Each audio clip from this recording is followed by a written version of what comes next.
Okay, welcome. My name is Dr. Mitch Prinstein. I'm a faculty member here at UNC Chapel Hill, and I'd like to introduce Ariana Davis, who is working with me as a post-bac research assistant right now, also at UNC Chapel Hill. I'd also like to say thank you to Michaela Zabrowski, who is monitoring the YouTube live feed of this talk for those who were not able to get into the Zoom room. For those of you that have questions as we go, I'd like to ask you to please use the Q&A feature. The Q&A feature will give us an opportunity to review your comments, but also will give you an opportunity to upvote each other's comments. That way, during I have the opportunity to hear from those questions that most people are interested in. Please don't use the chat for questions to us. Ariana will be monitoring the Q&A. For those of you that are watching on YouTube, you can use the comments feature within YouTube. And Michaela, who's also a post-bac research assistant with me here at UNC Chapel Hill, she will be able to monitor those and send them to Ariana. So that way you're able to get your questions answered as well. We're hoping that this will record and will be available afterwards. So if you see information on here that you'd like to take notes on, but I'm going a little bit too fast for you, no worries. You'll be able to review the video a little bit later. I also wanted to tell you just a little bit about how we're going to structure this. So thank you very much for filling out a survey about some of the topics that you were interested in. Most people were interested in hearing about many of the different topics on there. So I'm going to spend the first 45 minutes or so giving you some general information that I think will answer so many of the questions that you sent to me or that you indicated on the initial survey. And then we're going to open it up for Q&A and make sure we have lots and lots of time for Q&A, so that way your questions are all answered. On a separate note, I just want to say that I hope that everyone is handling the stress and hardship of what these last few months have been like. I want to acknowledge that some of you might be feeling sick or scared of becoming sick. I want to acknowledge that some of you may be suffering and coping with incredibly difficult events in the news, not the least of which horrible, horrible acts of racism and social injustice towards BIPOC members, and especially to Black and African American students. And I want to say that your resilience and your ability to kind of hold it together during these weeks and these months and find the time to come and listen to this talk about grad school is admirable and appreciated, and I hope that this will be useful for you.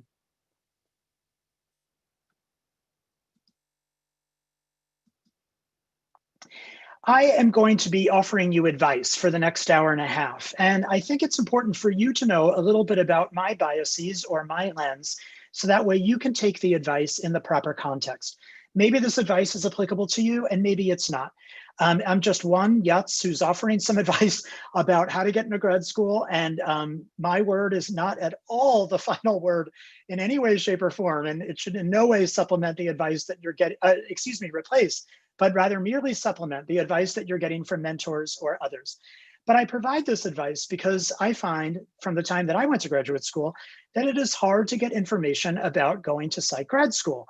And I have been frustrated and motivated by that fact for many, many years and have worked towards professional development activities to try and help others. But I want to make sure that you know that I'm coming from a particular vantage point and a particular lens, and you should take that into consideration. Specifically, I am trained as a clinical psychologist. I got my doctoral degree as a PhD, and I went to and now work at a research-oriented university, a doctoral granting university.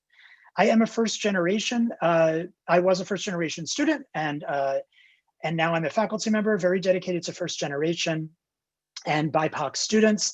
I am personally a white cisgender male, and I do not do research on the topic of admissions processes or the factors that lead to successful admission. So I have plenty of advice and thoughts on this, and I've been very excited to offer those comments to others, but this is not my personal area of scholarship.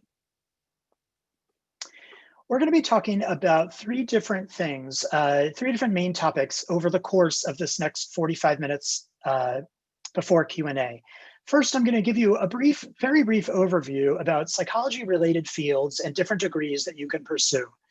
Then I'm going to talk with you about the application process and specifically how that process might be different this year because of COVID. And then I'm going to give you tips for each stage of the application process. And the reason why I'm doing so and why I'm talking about this is not just because of COVID. I realize that there are some people that have the privilege of having access to this information from a very early age, or they may be more likely to be solicited and recruited by teachers and professors who encourage them to go into a doctoral level profession or to go in psychology. But those opportunities are not evenly distributed, and those privileges are also only afforded to some and not others. This talk is meant to level the playing field and to make sure that we can provide consistent information to everybody, regardless of background privilege or opportunities that people had. In some cases, you might feel that the information that I'm providing is information you already know, but please be patient, as we all recognize that it's important for everybody to have access to the same information, and that we can be sure that everyone recognizes that we want and need desperately a wide range of areas of expertise, vantage points, orientations, and backgrounds in order for psychology to fulfill its mission, which is to be a useful discipline that can help every human on our planet.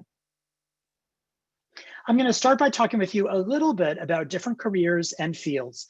And in doing so, I'm going to divide this subsection into 4 subsections. One is I'm going to talk with you a little bit about the distinction between health service psychologists and other areas of psychology that are not within health service psychology. Next, I'm going to talk about health service psychology versus allied mental health practice fields that are very similar in their mission. Briefly, I'll mention that health service psychology is the area that refers to seeing clients or patients. That includes clinical, counseling, school, and sometimes forensic psychology, or sometimes industrial organizational psychology as well. Whereas all of the other areas of psychology that you cannot get, that will not lead to a license to practice, are the non-health service psychology areas. You're going to hear a little bit about the difference between master's and doctoral degrees, and about 2 different doctoral degrees as well. I'm going to start by talking about some of the areas of psychology where you can get a doctoral degree, but you are not going to get a license for practice. This is a complicated table. I realize that I hope you'll be able to go back and access as needed. In general, you'll see that there are many master's programs for general psychology. General psychology is usually an area that gives you some basic foundation and framework for understanding theories and research in psychology. But as far as career options, it doesn't give you too many options, because in psychology, most of what you need to do would require a doctoral degree.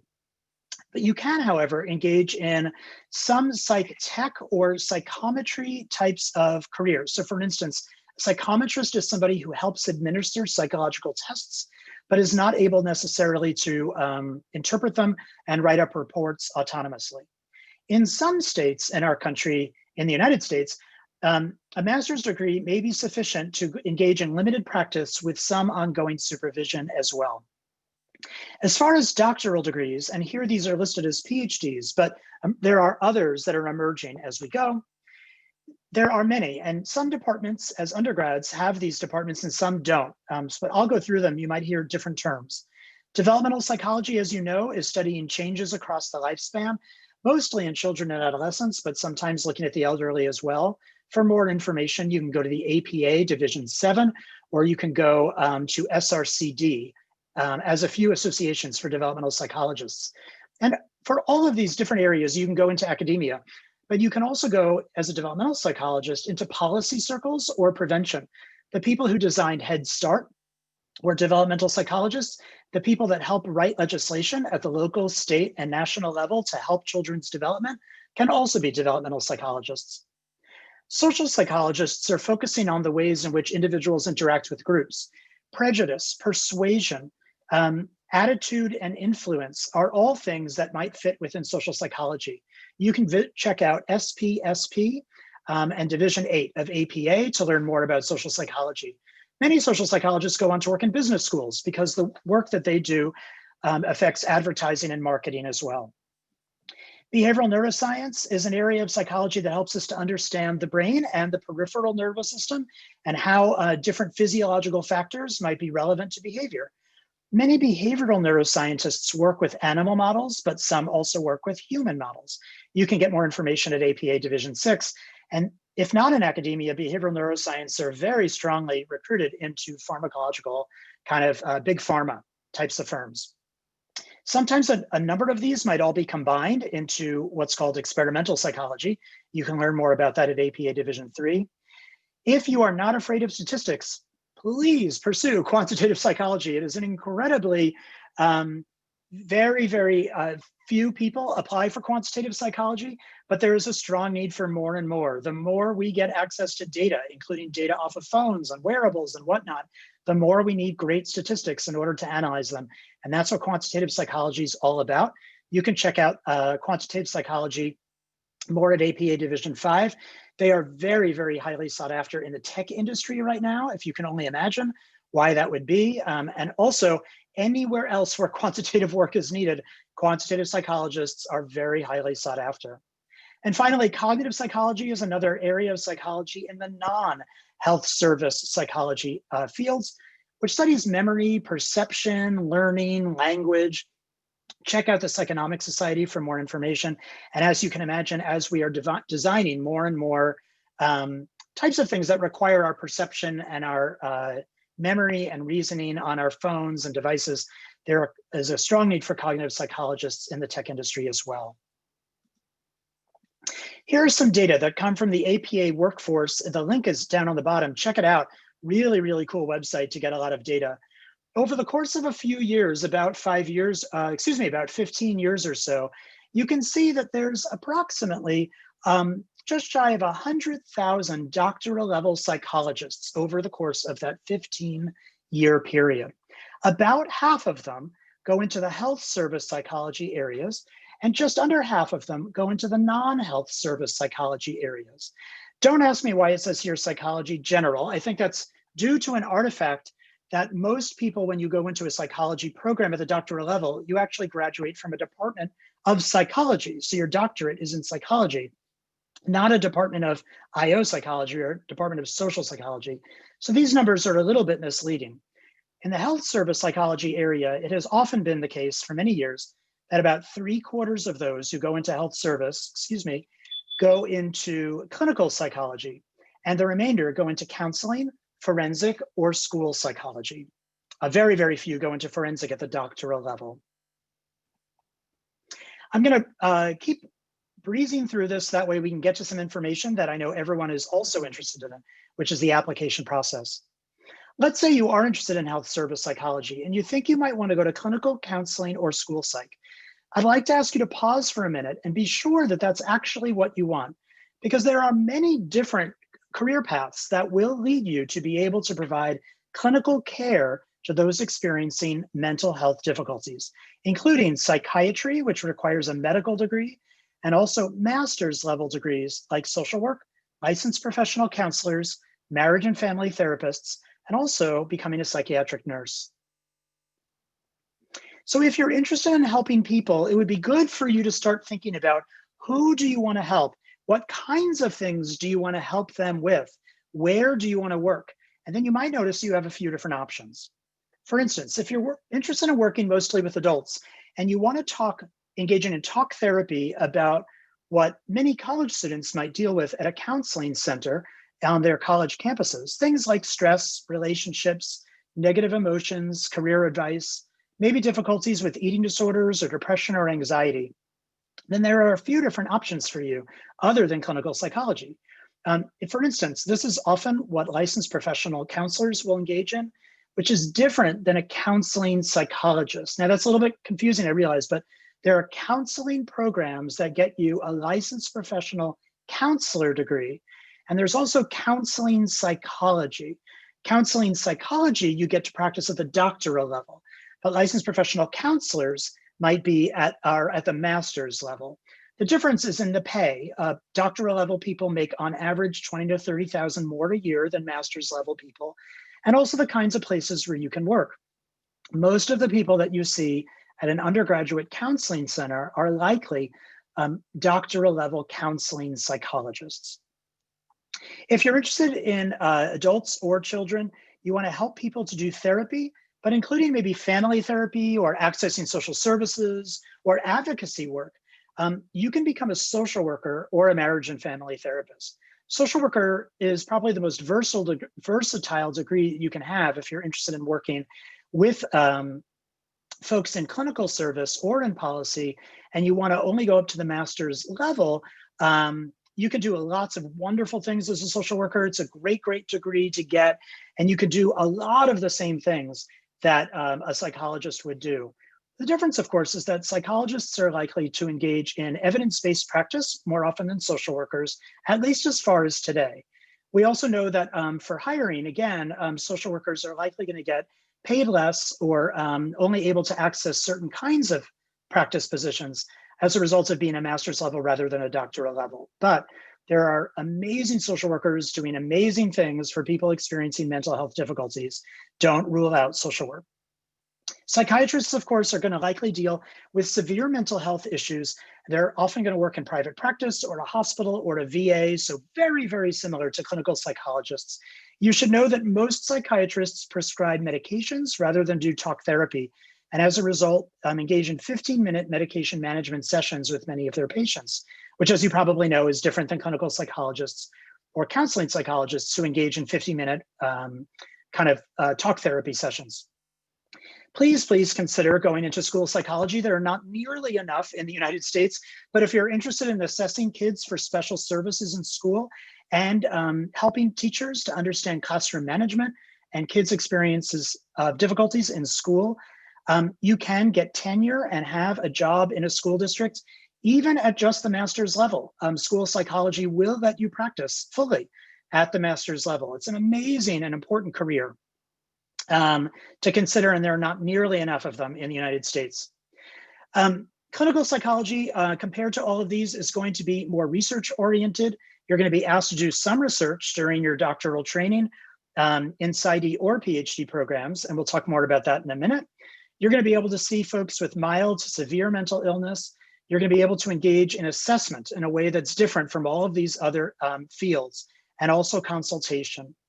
Clinical psychology is only currently at the doctoral level, so you are wanting to pursue a doctoral degree if clinical psychology is where you want to go. So actually, there are relatively few psychologists out in the marketplace. If you look at these data from 2014, you can see that about 2/3 of all the people out there who are providing therapy are social workers and counselors. There are a small chunk of marriage and family therapists. There are then about 16% of the mental health workforce are psychologists. And then very, very few psychiatrists, only about 9%. And very, very few of those are child psychiatrists, by the way. There's a lot of information about what the current workforce looks like among doctoral level psychologists. Let me sum it up for you. The average doctoral level psychologist right now is about 50 years old, is the mean age, non-disabled, white, and female, identifying as female. So we desperately need to be encouraging young people and people who represent diversity in all different types of diversity: sexual, gender, ethnic, racial, physical ability, and so on.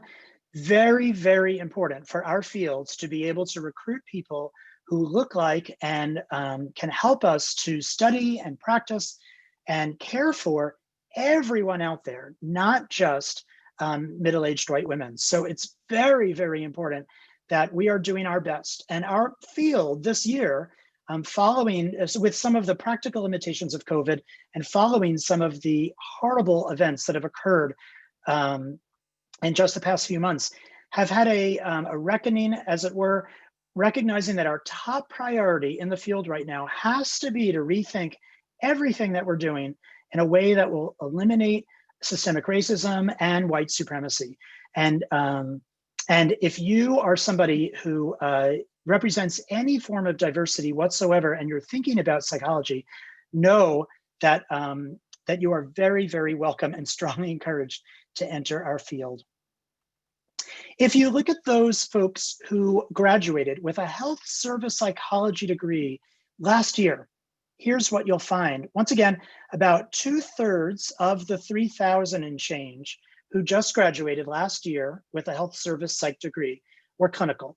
The others were distributed among counseling and school, like I said, forensic, really small. And then there are some other health fields, miscellaneous.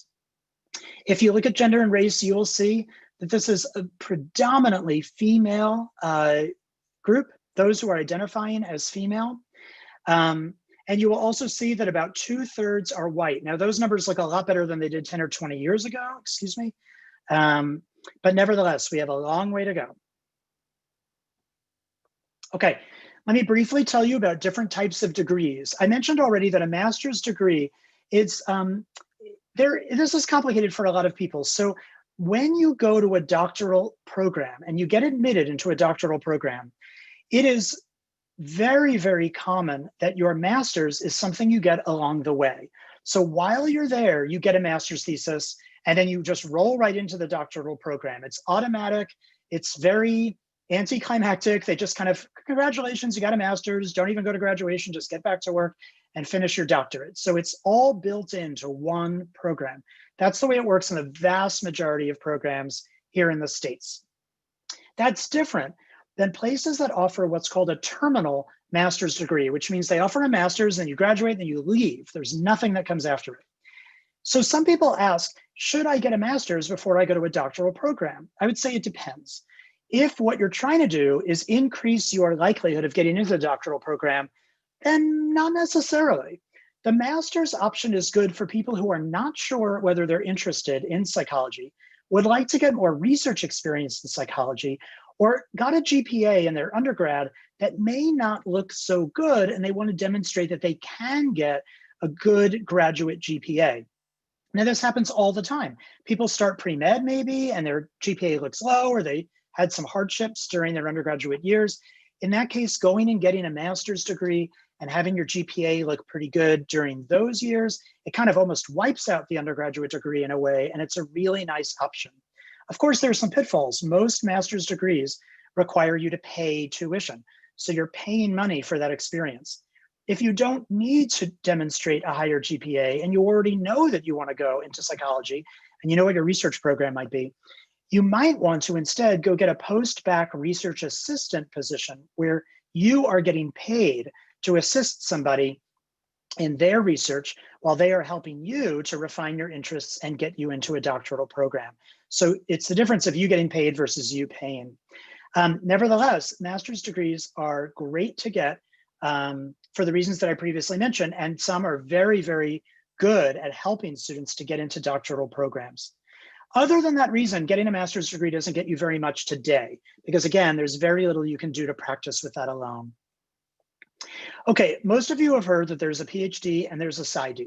The PhD was developed based on a model called the Boulder model. It was in Colorado, where people together said, you can't do research without doing clinical work, and you can't do clinical work without doing research. So you have to be trained to be an expert in both.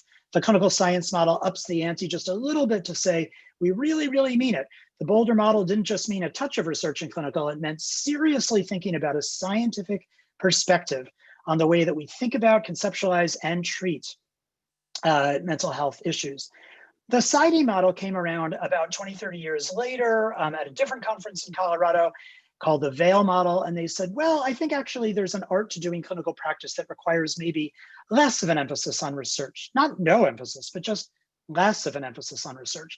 So for that reason, there was this new approach that was developed for training. And that approach gives you not a PhD, but a PsyD. When it comes to licensing, a PhD and a PsyD are considered equivalent as far as both being doctoral degrees in psychology. However, as you'll see in a moment, there are some big differences in variability within PhD programs and within PsyD programs that you want to make sure you're paying attention to. What I'm referring to is the difference between not-for-profit schools and for-profit schools. So not-for-profit schools are like most of the undergraduate universities you probably know of. They might have a football team, they might have many, many different majors, and they offer many, many different degrees. And not-for-profit schools might also offer a doctorate in psychology. And not all of them, but most of them will be a PhD. Now, when you go to a PhD program and you're admitted, the vast majority of PhD programs in clinical counseling, school, and all the other areas of non-health service psychology will give you free tuition. So that's referred to as a tuition remission.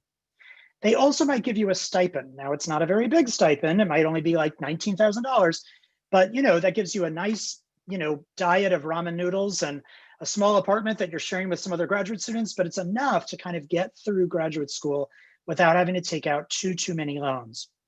For-profit schools are different. They are obviously for profit. So they are designed to make money, more money than their expenses are. These might be referred to as universities in their marketing materials. And some of them may offer a PhD. Some of them may offer a number of different degrees in different fields, but some of them might have a very small range of degrees and a very small range of fields that are represented. In fact, they might only offer a clinical PsyD or a counseling PsyD. And what's different here is that although some fellowships are offered, the vast majority of people are charged tuition to go. And that tuition is very often about $30,000 a year. Remember, you're there for 4 to 5 years before internship. And also you're not given a stipend in most cases. So although you can get a PhD or a PsyD at non-for-profit or for-profit, the variable you probably want to pay attention to more than the degree is whether the school is for-profit or non-for-profit. And even more so, I will show you a few more differences. These data are old. I want to point out that these data were collected in 1994, which is a long time ago, but it tells you a little bit about the history of the fields and why people talk differently about PhD and PsyD programs. Specifically, you can see here there's information on the admissions rates. There's a lot of data, so I just want to show you a couple of things really quickly. If you broke down all the PsyD programs, you would find that some are in nonprofit university departments, some are in professional schools, and some are freestanding programs that are not necessarily part of a, quote, university the way we think of a university. They only exist to provide that PsyD to one or a couple of different fields. You will see that the acceptance rate is very, very different, with the acceptance rate being much higher for those at freestanding programs compared to those within university departments. So it tells you a little bit something different about the competitiveness of those programs. Here you'll see information about the theoretical orientations of people in accredited PsyD programs.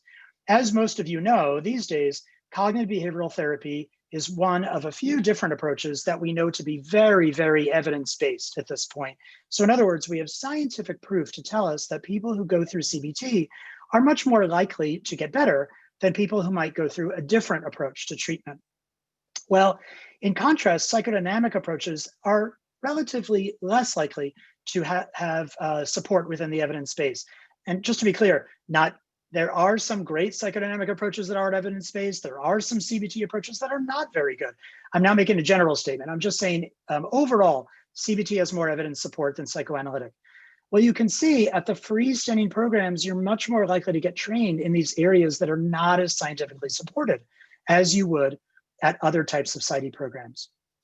Last, when it comes to looking at whether you're going to get a tuition remission and or a waiver, very, very few people back in 1994 are getting a tuition remission and they're getting a stipend at a freestanding program compared to the percent that are at PsyD programs within a university. So the bottom line for all of this information is simply to say that if you're interested in the PsyD, be a smart consumer and make sure you're picking PsyD programs that are most likely to train you to have the best information that you can, and maybe even to give you some money to be able to go. These data are old, so I also want to show you some data that we collected in our lab that are newer. Back in 2011 to 2014, the group that tracks all of the internship matches. So for those of you interested in health service psychology, you may know that after you finish your 5 years at a clinical counseling or school psych program, you need to apply, much like medical residencies, nationwide to get a 1-year full-time, in the vast majority of cases, internship. It's called a pre-doctoral internship. Now, those internships are all over the country in all different kinds of hospitals and community centers and things like that. The internships might be accredited, which means they have been evaluated to determine that they meet national standards according to the APA or to PCSAS. Internships are accredited by APA. And you want to go to an accredited internship. That will enable you to get a license in as many of different states and Canadian provinces as you would want. Accredited programs are kind of opening all doors for you. Unaccredited programs don't. Now, APA or PCSAS accredits doctoral programs as well. So what I'm showing you here is the rate of getting an accredited internship based on any program you went to at the doctoral level. About 2/3 of people get into an accredited internship as of those years. Excuse me, sorry. If you look at the percentage of people who get an accredited internship that came from an accredited doctoral program that offered a PhD, you can see that 81% or so of people got an APA accredited internships. That's good. You have a 4 out of 5 chance of getting into a great internship that's nationally accredited if you went to a PhD doctoral program that itself was accredited. If you went to an unaccredited PhD program, your rates of getting that great internship are much, much, much lower. If you went to a PsyD accredited program, the rate of getting an accredited internship is about 50-50. And if you went to a PsyD unaccredited doctoral program, you have a very low chance of getting an accredited internship. Again, these are data from 2011 to 2014, so keep that in mind. Things do change. I think what you can see here is that it's very, very important to go to an accredited PhD or PsyD program. And that should be listed on the website of any doctoral program. If they are accredited, it will say so right on their website. Here's the percentage of people who pass the national licensing exam. Imagine going to doctoral program, spending 5 years there, applying for internship, getting an internship, then you take the licensing exam and you don't pass, and then you have to wait before you can go practice. That would stink, right? After all those years of working. Well, the licensing rate generally is pretty high. About 85% of people who take it do well and they pass and they can go and practice. But you can see here again that there are some differences in which kind of doctoral program people went to and the likelihood of passing. So I'm not saying that there's a problem with any one type of program globally. What I am saying is do your homework, find out whether the program that you're considering applying to is accredited or not, and whether many of their students go on to get into accredited internships and pass the licensing exam. And again, that information should all be available on any accredited program's website by definition. They must put that information on there for your purpose. If you'd like more information about the stats that I just showed you, you can go to my website, which is at mitch.web.unc.edu.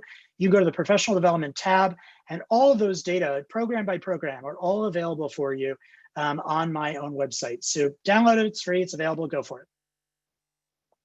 Last piece of information, again, keep in mind that you have to look at this with a lot of caution because this is a lot of years ago.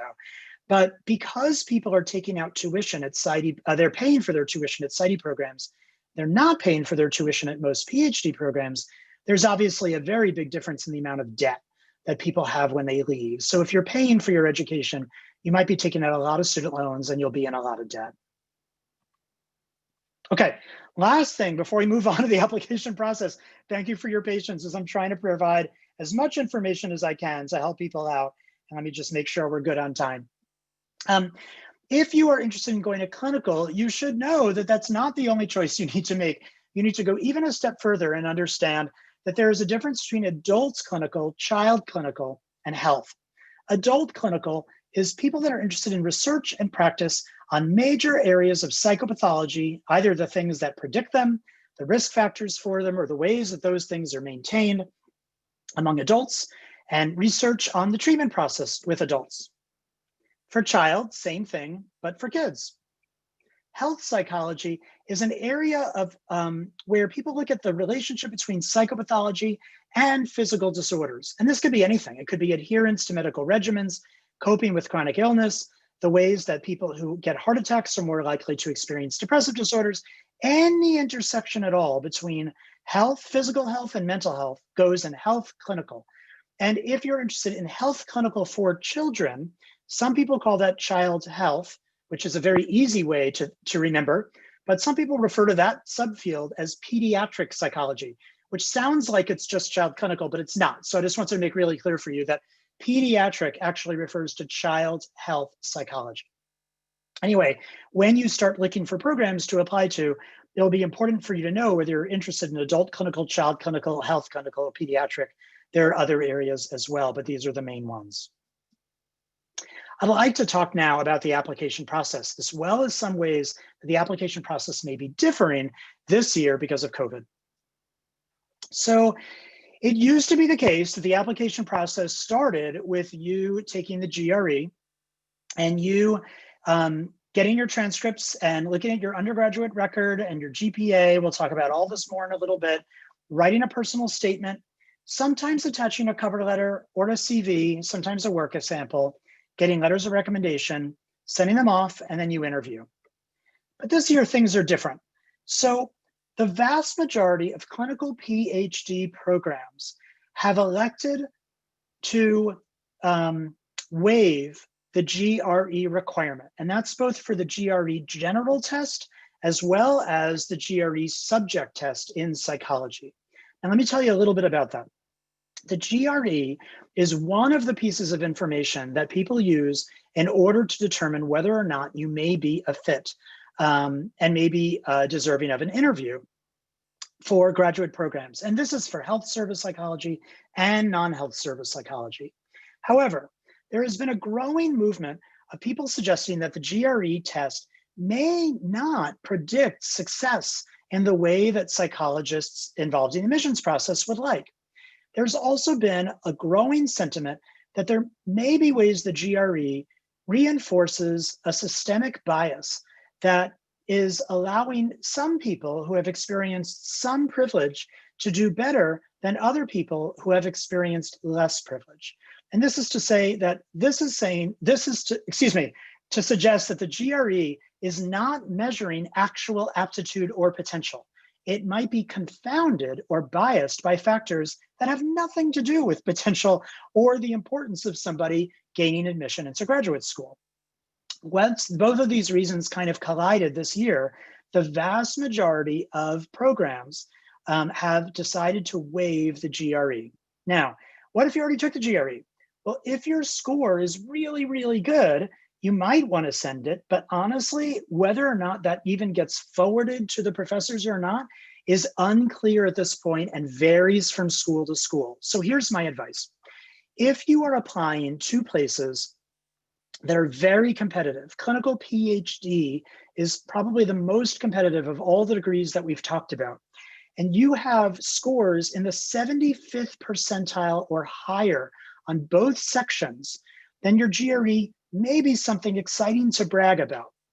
And go ahead and submit them, or if you already submitted them and you're worried about that, it's probably fine. But honestly, to level the playing field and to recognize that there are inherent biases in the GRE, people believe, and to recognize that this is a year where we are all trying to experiment with not using the GRE, with the plan among many programs to never require it again after this. At least that's what's currently being discussed as a possibility. I would say, don't send it. It costs money to send. It's not necessary to send. People are being trained not to look at them this year, and it might be unnecessary. And quite honestly, it might just be a factor that ends up keeping you out rather than getting you in. So my recommendation is, if the GRE is not required, don't send it. But what does that mean? That means that now for this year, there is a much bigger emphasis on other pieces of the application, because there's nothing new for the application. You don't have to send a diorama or interpretive dance or anything like that. We're still sticking with the same other pieces of the application now, but now they're going to be weighted differently. So I want to talk with you a little bit about how to do that during COVID. Before we do, I want you to understand how it is that your applications are reviewed. If you understand it from the perspective of the faculty, it will really inform you in a very helpful way, I believe, for how you put together your materials. The first thing you need to understand about the admissions process is that there's tremendous variability in how it is that people are picked for an interview.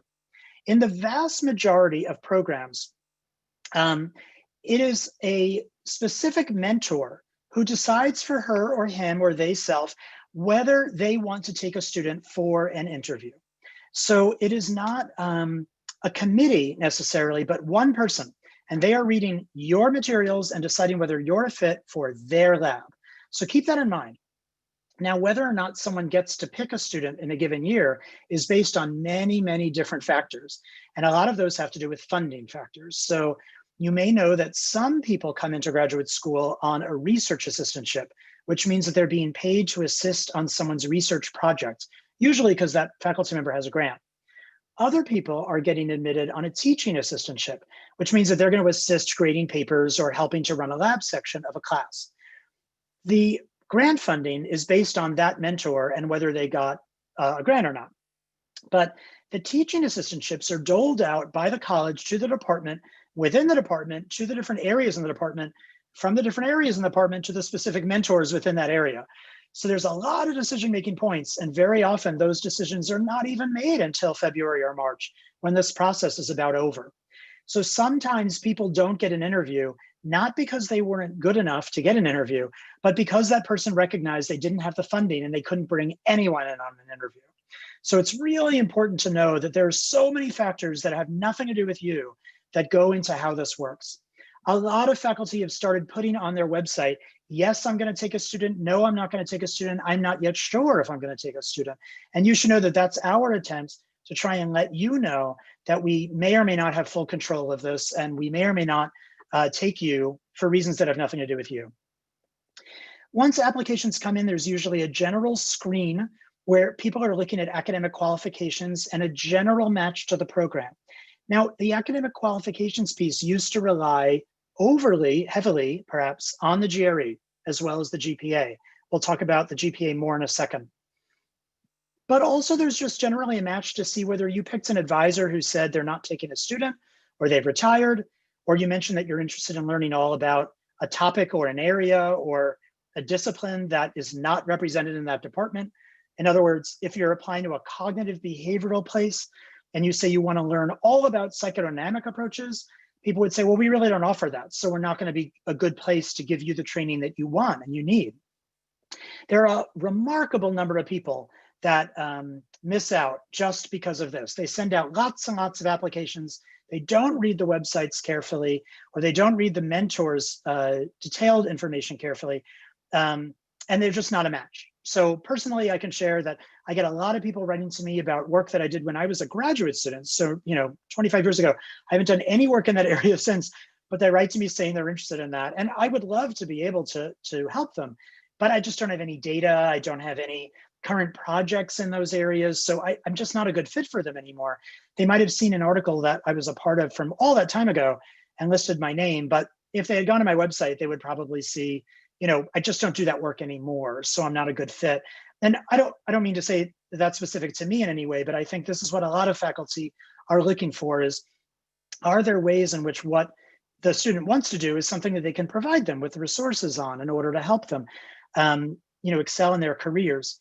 One good tip to do so and to get that information is not necessarily to look at their pubs. Their pubs are what they wrote 2 years ago, but to look at the things that are currently listed, and PsycInfo does this now better than Google Scholar does. Look at the things that are online first publications. Those are things that just got published in the last few months. So that's important to do. Also, go to NIH Reporter if it's a research-oriented type of place and see what grants they just got. NIH Reporter, just Google it. You can type in the name of people and you can see what grants they just got. That's what they're interested in today. So that's going to be information about how to be best matched with them. I'll talk more about the research experience in a bit, but some people get a Skype interview or a Zoom interview first. Just to get to know you a little bit, they decide on who they want to have go through the formal interview process, and that's the short list. By the interview process, there's usually only 3 students left for any one given slot. In some places, it might be 5 or 7 students left for one particular opening. So the ratio is really, really favorable at that point that you have a good chance of getting in. And then, of course, admission. Let's talk about some of these processes. So from our perspective, we are trying to predict the next 40 years of your career, and we only have bad information to use to try and make that prediction. So we want to know whether you are going to be happy, you're going to the right career, you're going to be successful, you're going to not commit any ethical violations, you're going to be good as a clinician or a researcher or as a good thinker or as a good teacher. We're trying to figure all that out, and all we get from you are a GRE score, which we don't get this year, a GPA, a personal statement. So let's talk about how you can make sure that each of those pieces is giving us the information we need to feel as good as we can about making those predictions. In one way of thinking about it, we're trying to figure out, and think of this really carefully, especially when you're writing your personal statement. Are you able to complete a rigorous graduate program? That's the piece on your academic credentials. I'll come back to that again in a second. Are you able to think like a scientist? Can you think abstractly? Are you able to consume psychological science and use it in your work as a teacher, as a clinician, as a policymaker? Are you someone that we want to make a lifetime commitment to? And yes, that's a part of it. If we are taking you on as our mentee, we are going to be your mentor, not just for the 5 years of graduate school, but forever. I still go to my mentor today and ask her for advice and questions about my career and times when I get stuck. And she is such an amazing and wonderful mentor that she has continued to be there for me as I continue to be there for all of my students, even those that graduated many, many, many years ago. But how often are you willing to get married to someone after just meeting them for a brief interview, right? To have that lifetime commitment to them after just a little bit of time. So we're looking for data to give us that information, given that we're only going to get like a half an hour of talking to you on an interview. So think about these questions and how you can make sure they're conveyed. Who should I get to write my letters? What should I put in my personal statement? Should I include this on my CV? The answers come back to these 5 bullets. Does it help to convey this information? If it does, include it. If it doesn't, it may not be as essential. Okay, academic qualifications. Remember the GRE scores, they're not happening this year. And they were biased, and they were enforcing a systemic kind of bias in our field. So we're not looking at that now. But we do have to get some guess as to whether you can do well in a rigorous academic program, because graduate school is rigorous, right? So there are many ways you can convey that. One way is the GPA, but let's be honest, the GPA has biases too, right? If you majored in basket weaving, it's probably going to be a lot higher than if you majored in organic chemistry or something. And if you spent 2 years trying to do well in organic chemistry, that's going to hurt it as well, until you decided you want to go to Psych, and various other systemic ways that there might be biases in GPA.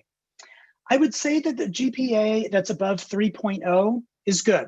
Obviously, the higher, the better. I think that people are less likely to get into a doctoral program if their GPA is below a 3.3 than, let's say, above a 3.4 or 5. I would also say that a GPA of 3.8 versus 3.9 versus 3.75, no one cares, right? So once you get over like a 3.4, 3.5, you're great, you're fine, don't sweat it. If you're in that 3.0 to 3.3 area, okay, I would provide more information to show that you can do well in a rigorous graduate program. And also there are many other sources to give us that information. If you have below a 3.0, that might be trickier, and you might be a good candidate to go to a terminal master's program or to see if you can audit some graduate classes and get a recommendation from somebody that could say, you did great in graduate classes. Or you might consider whether your letter writers might talk a little bit about why it is that your GPA does not reflect your true potential. Again, the GPA is a flawed measure, but I'm just telling you, that's how it's going to be looked at right now. And here's some ways you can overcome that. Obviously, your undergraduate institution also fraught with bias and privilege and concerns there, but that does communicate some information for better or for worse. But there's more you can do. You can talk about your volunteering. You can talk about the ways that you are doing well in the classes that you are most interested in. You could, again, get a letter writer to talk about the reasons why your GPA is a bad measure. You can audit classes or engage in extra workshops and talk about how you did well in those workshops. Any way that you can communicate that you are ready academically, recognizing that your GPA might be a biased measure is a good thing to do. And again, people this year more than ever before are looking towards holistic review, the ways to understand the entire story about you, which is a lot more than a few numbers and a decimal point from a GPA. Of course, if you're interested in going into any doctoral PhD program, it will be very, very important for you to get great research experience. So let me talk a little bit about what that is. Research experience means that you are going to work in a lab. It might be with a professor directly. It might be with a professor's graduate students or post-bac research assistants. You might be working directly with data. So you might be entering data, analyzing data, coding data, or you might be working with participants, whether they be animals or humans, whether they are working with them to go through a very complex experiment, or just handing them a stack of questionnaires or putting them through a brief manipulated experiment. All of this counts as research experience. It's not just reading prior articles that you found online. It's you having some sort of way to interact with the scientific process. But here's the thing, what you do is not at all as important as the way you talk about what you did. So I often say that you could spend every day, all day pressing the space bar for data entry or something like that, and you still could have a great research statement. Because rather than talking about, I was in charge of the space bar, I'm a great space bar presser, you would be saying, I am able to explain patterns that I noticed, questions I had about why I was pressing the space bar, how our research on spacebar pressing was contributing to the literature. It's about understanding the research process and the research questions much more than when you actually did. So if you get a grunt job to do, no worries. That doesn't necessarily mean that you are not prepared. You can be super prepared if you can talk about the research experience in a really good way. Having said that, I will say that it is very common that people work in a lab for at least a semester before getting into graduate school in any of these doctoral PhD psychology areas.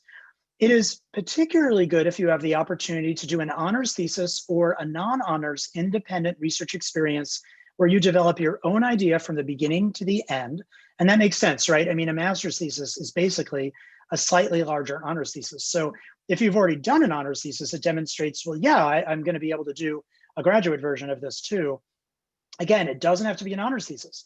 You can do it as a post-bac research assistant. You can do it as a senior on the side, but not in the honors thesis process. Just, I came up with an idea. I worked on the analyses with my advisor. We wrote it up as a poster, you know, or that's also perfectly fine and very, very good. And the research experience doesn't have to be paid. You can work as a server at a restaurant and volunteer 1 day a week. There's no place on the application or the CV that indicates that the research experience had to be full-time or it had to be paid. They just want to see that you've done some research experience.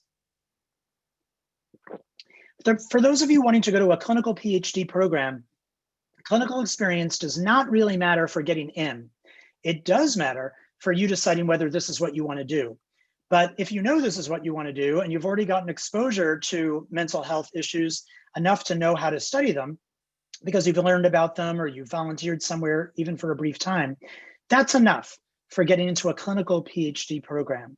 Because the idea is that you're going to go to do research first and clinical work while you're engaged in graduate school, but far more clinical work when you go to internship. And the clinical experience you can get as an undergrad or a post-bac, it's not really therapy because, you know, ethically you can't go and do that until you're actually in graduate school. That's why it's not so important for getting in. If you're interested in one of the other health service areas like counseling or school, then the clinical experience might be a good thing for you to get some of.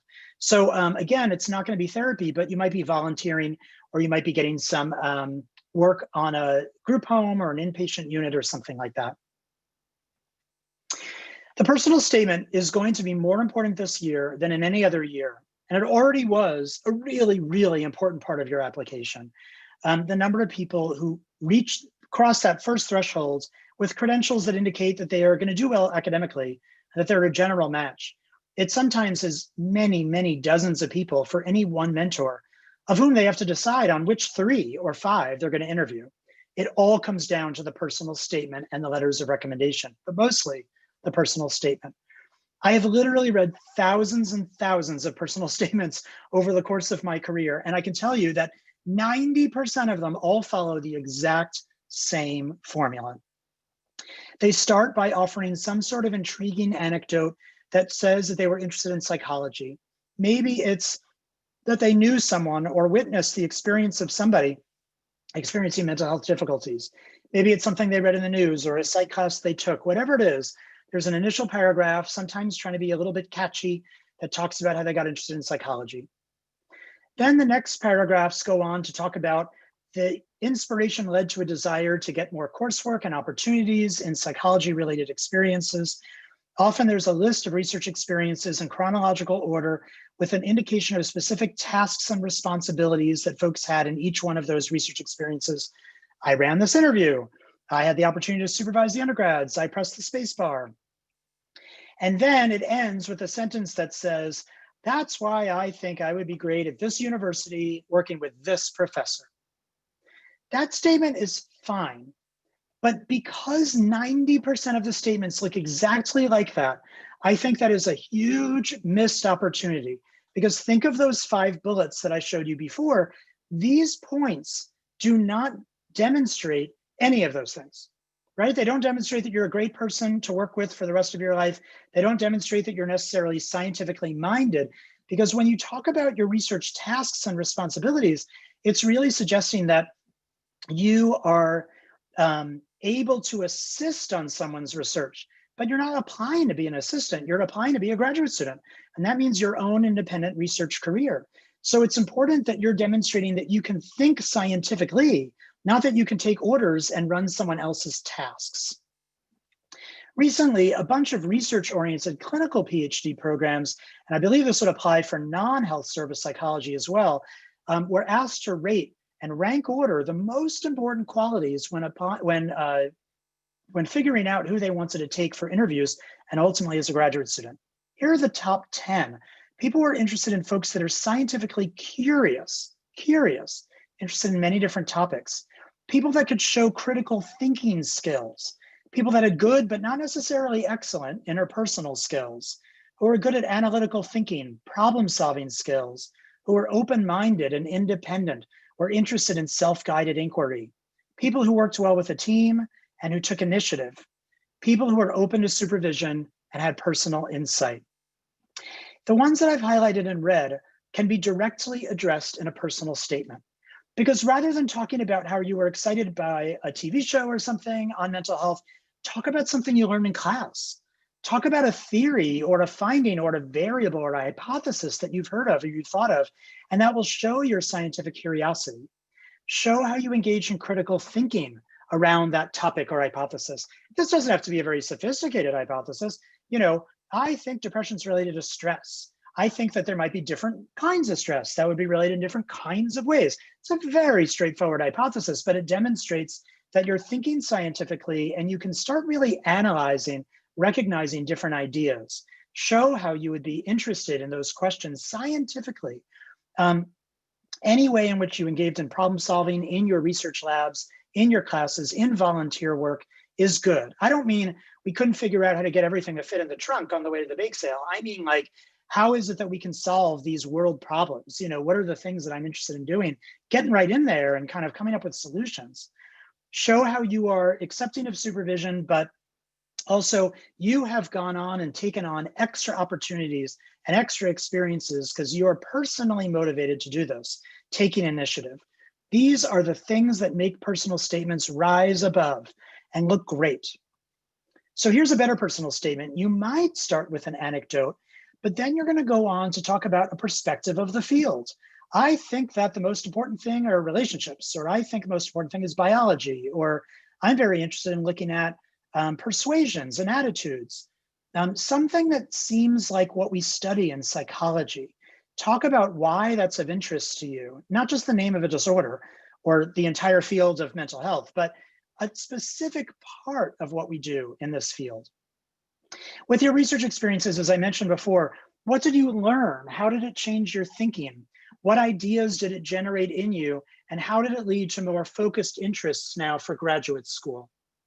State a specific school or professor, but also state why you perceive a match and make sure that that feels foreshadowed in what you said above.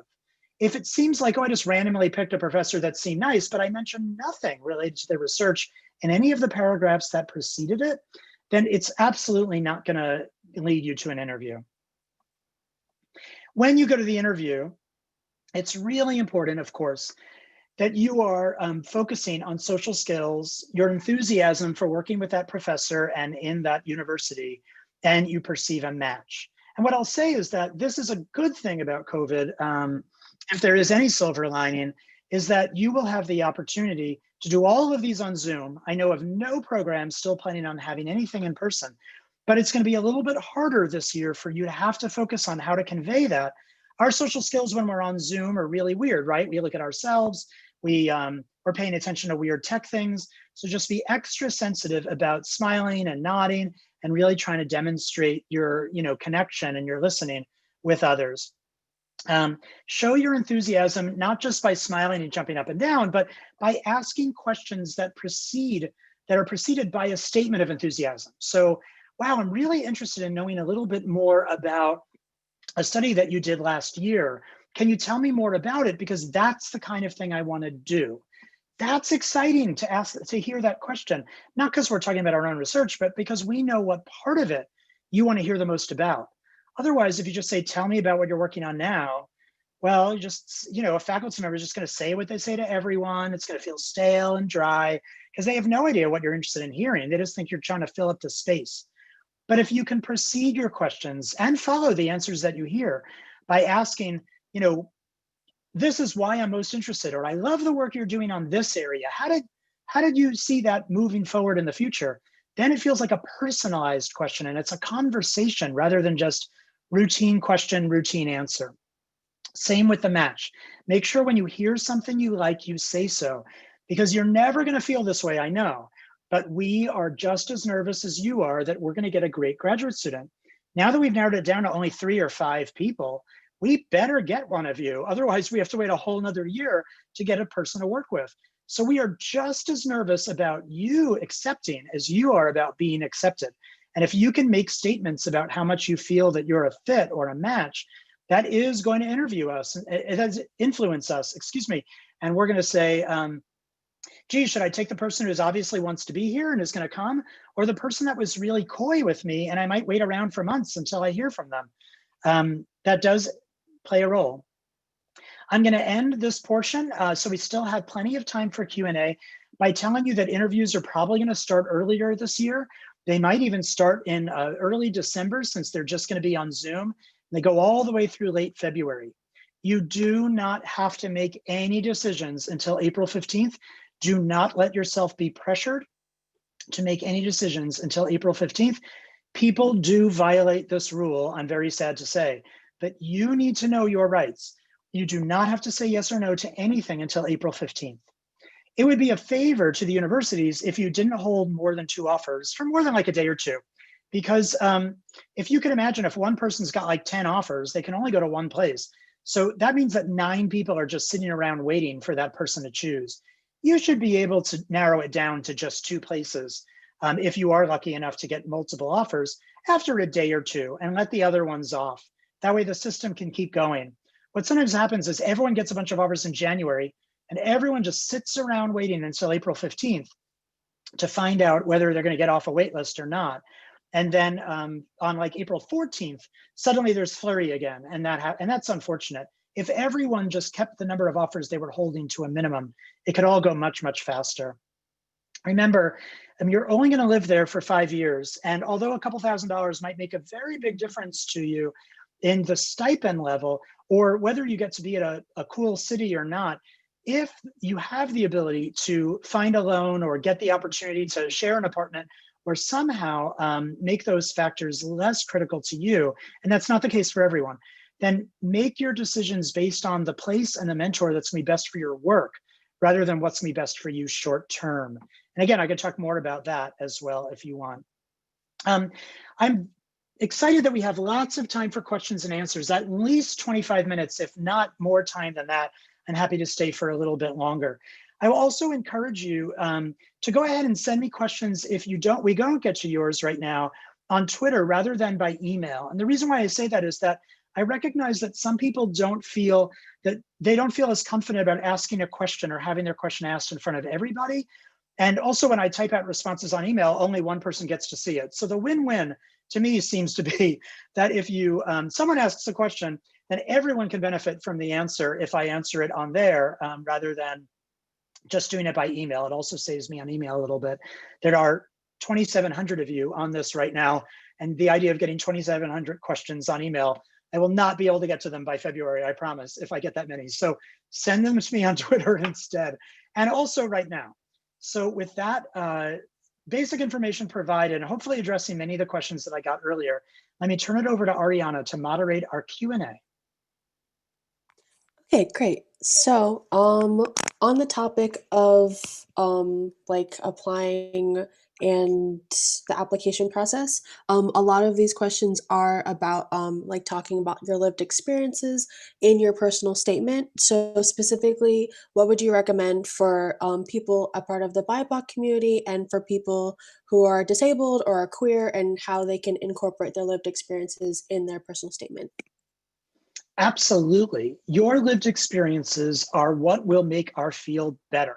We need different perspectives and we need different approaches and ways that we think about things. The important piece is to remember that for most all of the programs that we've talked about today, your lived experiences should be informing your science or your practice. So if you can make that bridge, that's terrific. If you can say, I've noticed that this is what people say in research, but in my lived experience, I've seen this, so I have a different hypothesis. Fantastic, that's great.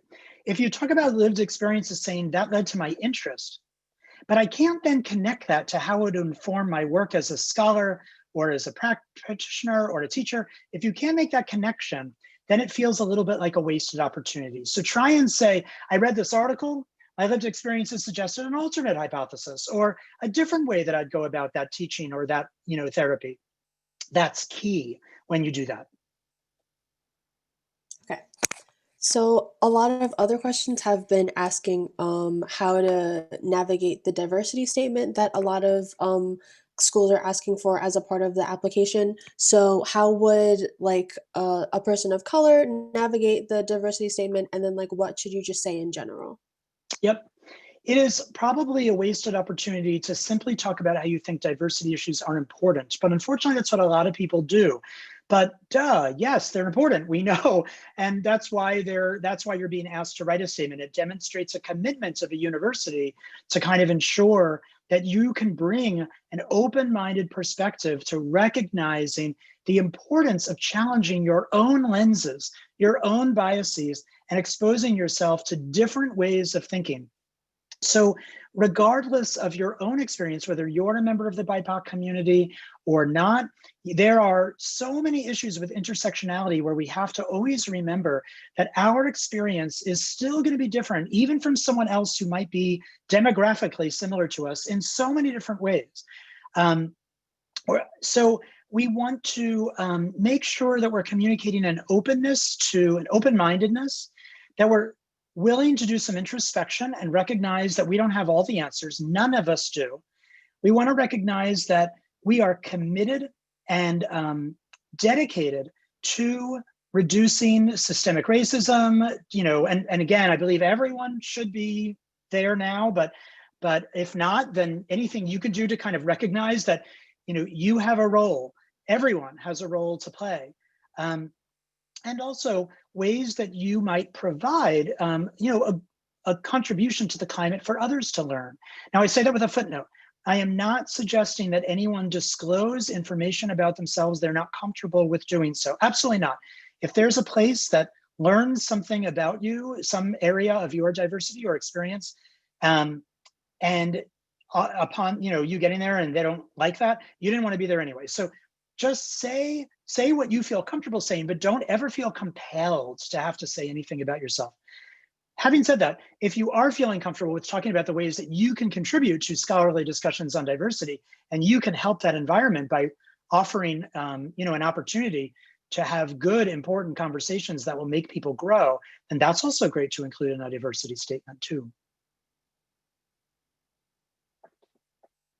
Okay, so kind of like shifting gears, how should people go about applying to post-bac research positions? How do people should people do that? Or if not, like what are other options to do during the gap year between undergrad and applying to grad school? The number of people getting into graduate school straight from undergrad has been going down, down, down because post-bac research assistant positions are becoming more and more and more popular.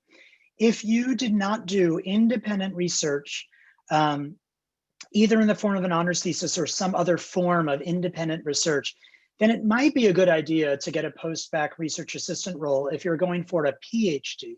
Probably less important for a PsyD. It might be less important for a counseling or school PhD as well. But for all the non-health service psychology areas and for clinical PhD, post-bac research assistants are more than half of the people that are getting in now, maybe even as many as 2/3. The way to get one is that you can write directly to a faculty member whose research you're interested in and ask them whether they have any research experiences that you can go and help out with. Think about your finances. If you can go volunteer while you work part-time or full-time, as a waiter or something like that, fine. If you're like, no, I can only do it if I'm paid, then make sure you make that clear. Obviously, there are many more volunteer opportunities open than there are paid opportunities, but there are plenty of paid opportunities, and you should absolutely go for a paid opportunity if that's what you want. They usually pay about $30,000 for 12 months. That's not a lot, but obviously it's better than what you might otherwise be able to get straight out of college if you're working somewhere just a few hours a week. Again, go to NIH Reporter because people who have grants have money and people who have money have positions open. So that's a great place to find out who might have money. You can look at NSF's database as well to find out who has money. Don't necessarily ask all the people you're going to apply to for grad school. Lots of people have policies that they don't take their postbacs for grad school because they want you exposed to new and different labs. So it's not a backdoor to get into grad school, and be careful about that. Also, there are a variety of listservs that post these ads all the time. So for your discipline, there is a professional society. I mentioned a few of them at the beginning of the talk. If you can get a student membership for those, sometimes it's only like 20 bucks or so, sign up and you'll see ads posted on the listserv. If not, ask your faculty letter writers, can you look for me and can you forward things to me as you see them come up? And that's another good way to go. And last but not least, for clinical psychology, if you go to clinical psych, that's PSYCH, grad school, clinicalpsychgradschool.org, you will find lots and lots of ads of people posting up there for research assistant positions too. Okay, so a lot of people are also asking about recommendations. How should you ask professors for recommendations, especially now with Zoom online and COVID? Yeah, and then when would be the best time to ask for those as well? These are fantastic questions. Thanks, everybody. These are great. For letters of recommendation, definitely ask a professor whether they feel that they can write you a strong, positive recommendation. Because you want to make sure you're getting the best that you can. The vast majority of these recommendations are really, really, really positive. So anything that's even slightly lukewarm is kind of the kiss of death for your application. So make sure that when you ask them, it's somebody that you feel that you know, not just because you got a good grade in class, because those will be pretty lukewarm. Like, well, I saw them every day, they got a good grade, I never talked to them. That's a bad letter. So if you have the chance now, start meeting with your professors and saying, I want to talk with you. I want to hear more about, the field, and I want to tell you what my interests are, and I want to get your advice, and start developing a little bit of a professional relationship. Do provide them with a bullet pointed list of things that you think might be useful to put in the letter. You can send them a CV and a copy of your personal statement. But honestly, I think it's much better to do the work for them and just say, hey, here's like 5 or 6 things that I think would be really good for you to highlight. Ask them in advance, like, do you think that'd be cool to do? Are you okay with me doing that? I don't know any professor that would say no. And I do know every professor would probably keep that bullet point list up on one screen while they're typing your letter on the other, because it helps so much. So go ahead and take an active role in making that letter look great. Okay, so a few people have also asked about being undocumented or being a DACA student. Will there be grad student funding and yeah, like how to navigate the application process, even for international students too? Yes, so international students or others who are not US citizens cannot be paid off of federal funds on, let's say, like a training grant. And there are some universities that have a training grant that is to come and recruit people off of that. Um, so it should not make any difference for teaching assistantships at all. It should not make any difference for some fellowships as well.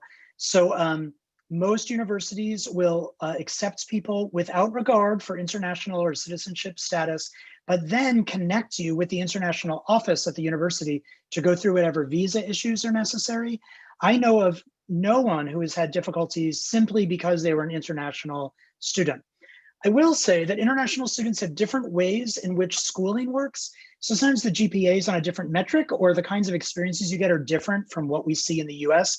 So you might want to write your research statement, your personal statement, a little bit longer and actually educate the reader. And it's not going to seem inappropriate at all. I think we'd be really appreciative for you to say, you know, I had these experiences, and in my country, what that means is that I did this extra internship, or, you know, my GPA actually is out of a 6-point scale. So that's what this means. You know, go ahead and educate us, because that sometimes is the thing that makes it hard to evaluate international applicants. Okay. How important is it for a clinical psychology PhD applicant to have research experience in the specific field, in the specific research area that they're applying to? And in general, like how would you choose like programs that are a best fit for you? Yeah, so this is where it becomes really, really hard, because some mentors want someone that does what they do right now exactly. So they want to see you've had that experience, you've already worked with their colleagues and collaborators, and you're a perfect fit. And some mentors say, I can train you to do all that. So I want you to come in with knowledge that I don't know, with experience that I don't have. And our collaboration will be all the better because we're going to teach each other. And that information is not posted on anyone's website. So it doesn't say, I want you to have all this experience already. This is why I recommend that you want to apply to at least about 13, 14, 15 places if you can, because it's going to just happen that some of them are not going to be a fit for one reason and some not for the other, and you can't know. So you want to apply to a larger number, like 15 or so, to make sure that you're getting enough people who will be excited about the experiences that you do have. Now, keep in mind that most universities do provide waivers for application fees. So when you apply, you have to write not to the psychology department. The psychology department in most cases is within the graduate school or the College of Arts and Sciences. So go to the webpage of the College of the Arts and Sciences or the grad school of that university, and that's where you'll find information about application fee waivers. There used to be waivers for travel. That probably be less relevant this time, but there might be other expenses there too. So if you apply to a lot of places, I mean, I wouldn't apply to more than 15. That's crazy making. But if you did apply to like 12 or 15 or so, and that's an issue, and the only reason why you wouldn't is because of the finances. I totally get it. Happened to me. You know, apply for those, but don't ask the psych department for them. They might not have that information. That's an important tip. Was there a second half to that question that I missed? Um, just like gauging like a bunch of like different questions, like how would you like determine like what programs like are like a best fit like for your research interests? That was like the second half, yeah. Yeah, I mean, I think that I would just read up on, I mean, remember that people don't update their websites. Faculty don't update their websites, but every few years. So I would actually go and look at a couple of the recent articles or the grants, look at what the graduate students are publishing, because that's by definition going to be more recent. And just get a sense of this is work that you'd be interested in doing. You know, ideally, you're not going to become a clone of your faculty advisor. You're going to learn from them for a couple of years and then kind of find your own offshoot. So you want to find faculty members that publish with their students often, that have productive research going on. The research is on topics that you're interested in, and it looks like it would be easy to add your topic or expand to your topic.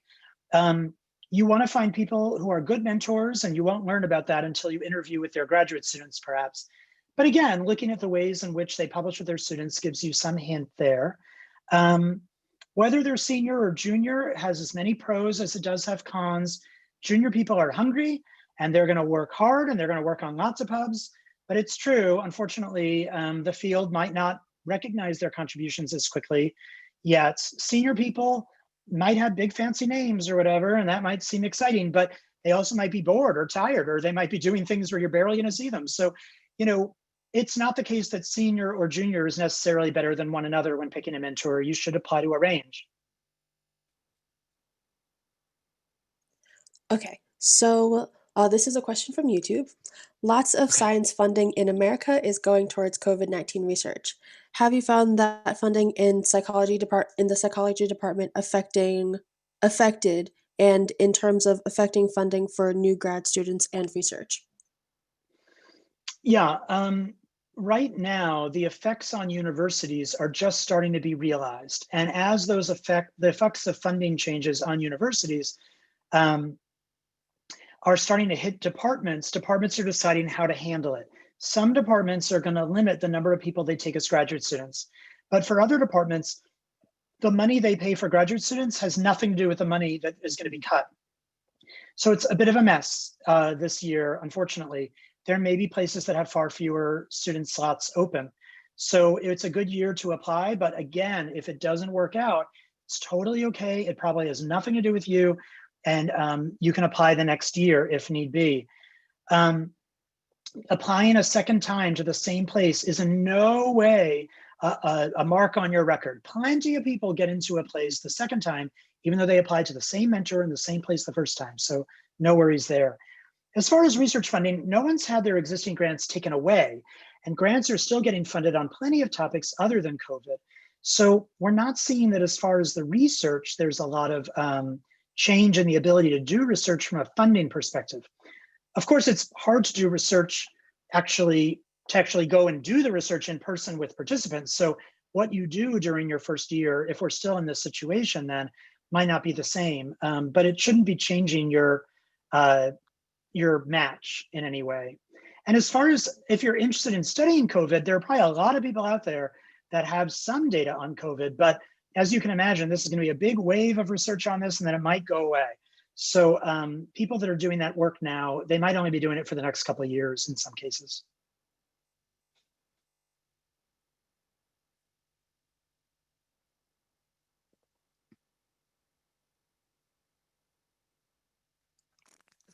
Here's another question from YouTube.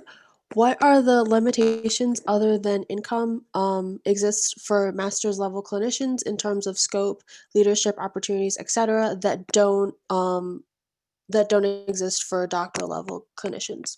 Great question.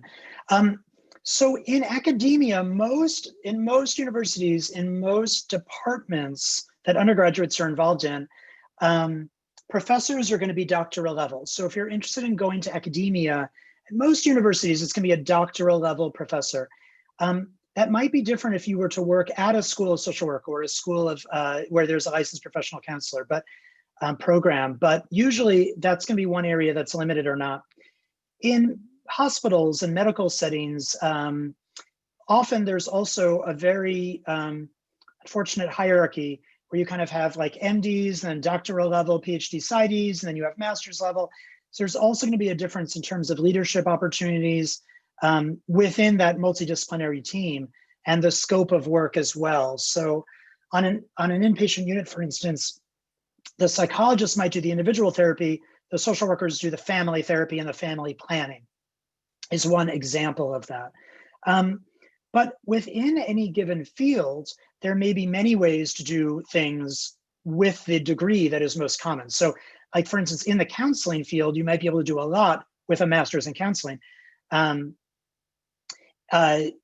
It's probably would be more of an issue when you're starting to work in interaction with other professionals that are not within the field where you got your degree.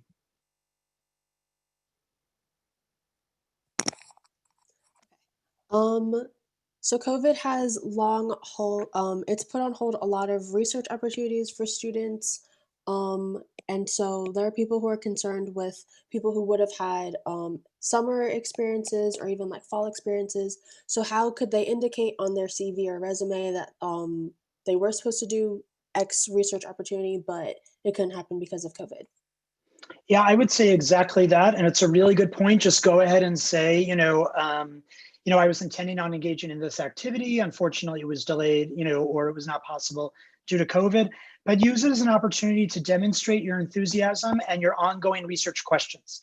I think if it's phrased like, "Well, you should take me because I would have had the research experience, check, and now I can't, not my fault," then that's not going to be as good as saying, however, the hypothesis I would have done, or the area I want to do instead, or the things that I've been reading, given that I couldn't go collect participants, there's still ways to be involved, even if it's just in sitting in on lab meetings or reading articles. There's still things you can do.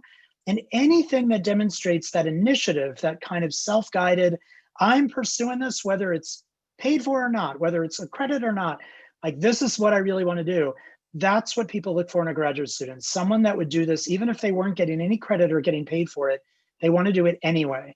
So you talking about the COVID delays in that context, I think would be the best.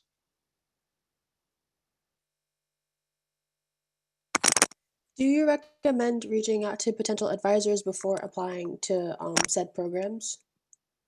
Sorry, before applying to what? Before applying to whatever like program of choice. Reaching out to the advisors in advance. This varies a lot by mentors as well. The truth is, there are some people who will receive many of those, and they just don't have the time to respond to all of them. So unless there's a genuine question, just getting your name on their screen by saying, "Hi, I plan to apply, I'm interested in your work," it really doesn't do very much, because they're ultimately going to have to look at your entire application. Um, on the other hand, there are some people, perhaps those that are more junior, that might be very excited to hear that someone's interested in their work and want to keep an eye out for your application. Um, I would say that probably the best thing to do is, if you are going to write, even to a senior person, try and ask a legitimate question that wasn't already on the website, and be sensitive to the idea that you might want to ask them a question that would allow for a yes, no, or a very brief answer. So if someone, for instance, writes like, "Hi, tell me more about the research you plan on doing in the next 5 years," well, that's like a 10-page email to send back. And also it might be stuff that's reflected on their website. So that's not as good to do. But if you say, "Hi, I'm really interested in taking what you're doing and applying it to this population. Would that be something of interest to you?" That's a really great, yes, wow, tell me more. I'm really excited about that idea. Let's talk. So that's a better way to go about it.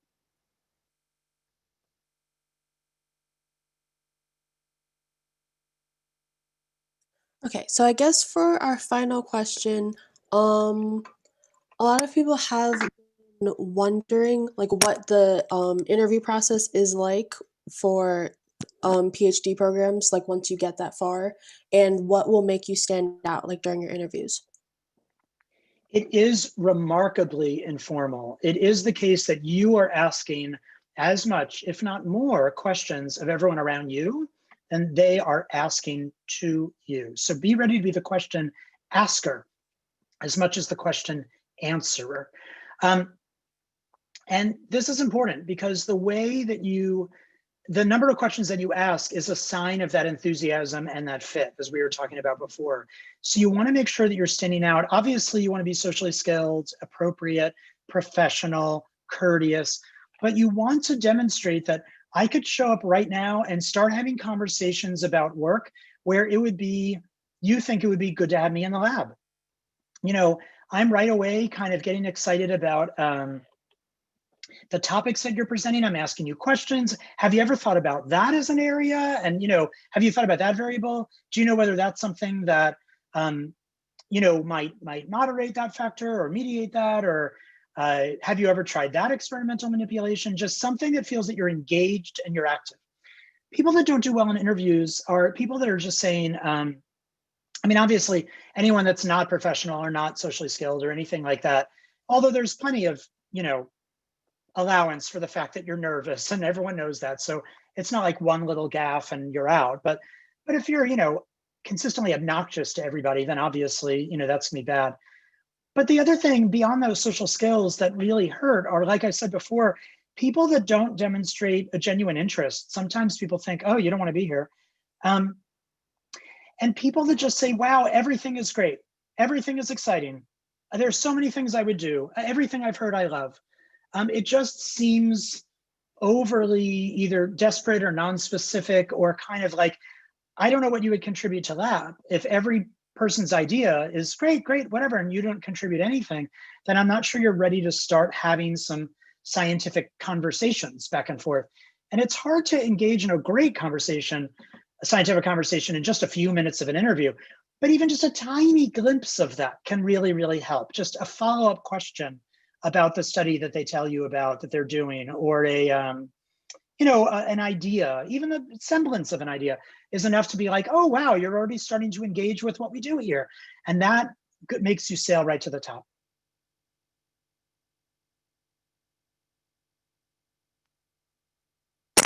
So I know that it is like 5:33. So Okay. yeah, just giving you a time check. Should we go over like one more question? Thank you so much. Let's do this. I know that some people might have to go, but I'm happy to stay for just another question or two. But before people might go, I wanted to say that we really want to make sure that we are getting information out that would be most useful to anyone who wants it, but especially to BIPOC and first generation students who are interested in going in the field. So one thing that we're considering doing is whether it might be good to follow up this program with a panel that can include a number of folks, including folks with lived experiences, to talk about the experiences of BIPOC and or first generation students going into the fields of psychology. So to do that, to assess whether that's something that might be of interest, we're going to put a chat in the, a link in the chat. And I think that whether you're on YouTube or Zoom right now, you'll be able to get access to that link, which will just take you another Qualtrics survey where you can indicate your interest. And if we see that there is some interest in doing that, then we would be very happy to go ahead and set that up, and we'll email you with some more information. So let me just give Ariana and Michaela a second to put that in the chat, because I think you guys have the links. And then I'm happy to stand for just a couple more minutes and do another couple of questions. I see here on the Q&A that it says 99 plus, and I can only imagine that there are people that are like, please ask my question, or I need to know this. So again, you can hit me up back channel online. If you do it in a way where everyone can see your answers, that really will help more people. Or we can take on another couple questions now if you'd like. Okay. So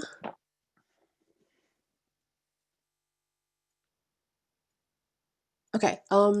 So how important is it to have like a published paper on your resume or CV, and like how does that impact your, I guess, like competitiveness for grad programs?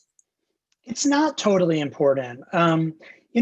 It's very, very uncommon that at this stage of your career, you will have done a study all by yourself with minimal supervision from others. So if you're an author on a poster or a paper, it usually reflects that you had, good supervision and an advisor that was generous to include you on there. I'm not saying you didn't do good work, but what it takes to get authorship is sometimes something that can take years. And as an undergrad, you might have only been working in the lab for a semester or two. So as a result, people are much more looking to your letter of recommendation to talk about the ways in which you engage in the research, and your personal statement to see how well you talk about research topics and ideas. And the publication it's a bad piece of data. It doesn't tell us necessarily about you. It tells us more about your advisor and whether you happen to be in a prolific lab as an undergrad. So I would not freak out and stress over trying to get a pub. Okay. And I guess for like the final question, I know people have been asking what is like the difference between like clinical and counseling psychology. I know that now like there is less of a separation, but I guess just like from your perspective, what would it be?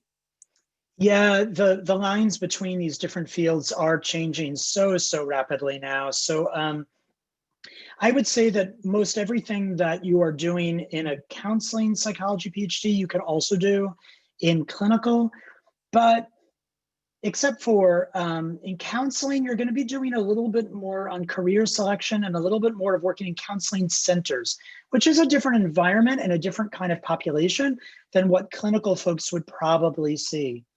And on the flip side, I would say that in clinical, you're probably going to be more likely to have the opportunity, if you wanted to work with severe psychopathology. So schizophrenia, bipolar, autism, severe suicidality.